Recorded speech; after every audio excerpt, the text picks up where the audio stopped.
Have you ever felt completely alone, even when you're doing something that millions of others are doing at the exact same moment? That was me, during my very first Ramadan. My name is Alex, I'm from a small town in Ohio, and just last year I converted to Islam. I was so excited for my first Ramadan.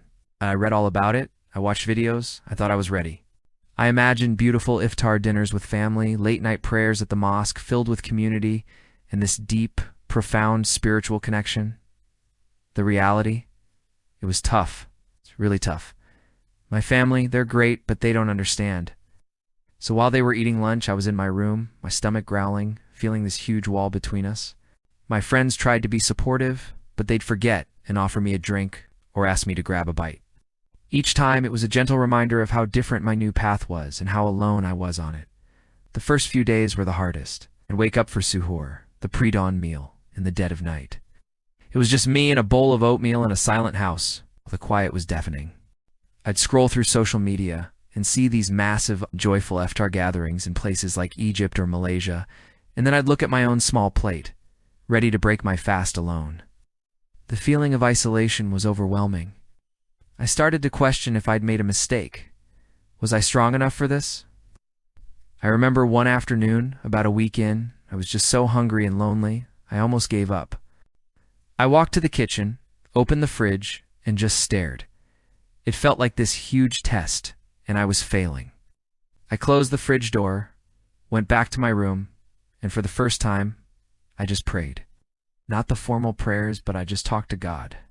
I told him how hard it was, how lonely I felt, how I missed the simplicity of my old life, and something shifted. It wasn't a lightning bolt or a booming voice. It was a subtle feeling of peace. A quiet reassurance. I realized that maybe this loneliness was part of the journey. Maybe Ramadan wasn't just about big community dinners.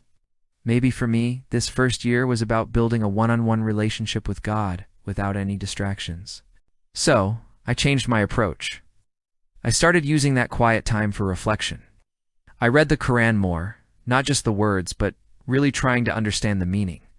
I started a journal, writing down my thoughts and feelings each day. The hunger pangs became reminders to be grateful for the food I would eventually have, and to think of those who are less fortunate. The long, lonely afternoons became opportunities for deep, personal prayer. I also started reaching out online. I found forums and groups for new converts. Suddenly, I wasn't alone. There were hundreds of people just like me, sharing their own struggles and triumphs. We'd share tips for suhoor, encourage each other when we felt weak, and celebrate breaking our fasts together, even though we were thousands of miles apart. That digital community became my lifeline. One evening, I decided to be brave. I found the nearest mosque, which was almost an hour's drive away. I was so nervous walking in for the evening prayer and iftar. I felt like an outsider. But the moment I walked through the doors, a brother greeted me with a warm assalamu alaikum, gave me a date and a bottle of water, and invited me to sit with his family. The kindness was overwhelming. We broke our fast together. We prayed shoulder to shoulder, and for the first time, I felt that sense of community I had been craving. It wasn't my family by blood, but it was my family in faith. By the end of the 30 days, I was a different person. The loneliness hadn't disappeared, but it had transformed into a beautiful solitude. The struggle had chiseled away my ego and made space for something more profound. I learned that faith isn't about everything being easy. It's about finding strength in the struggle, finding connection in the quiet, and finding God even when you feel completely and utterly alone. My first Ramadan wasn't what I expected. It was harder, lonelier, and so much more challenging. But it was also more beautiful and transformative than I could have ever imagined.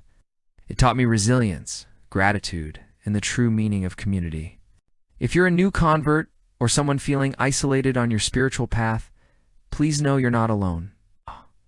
Your journey is unique, and your struggles are valid.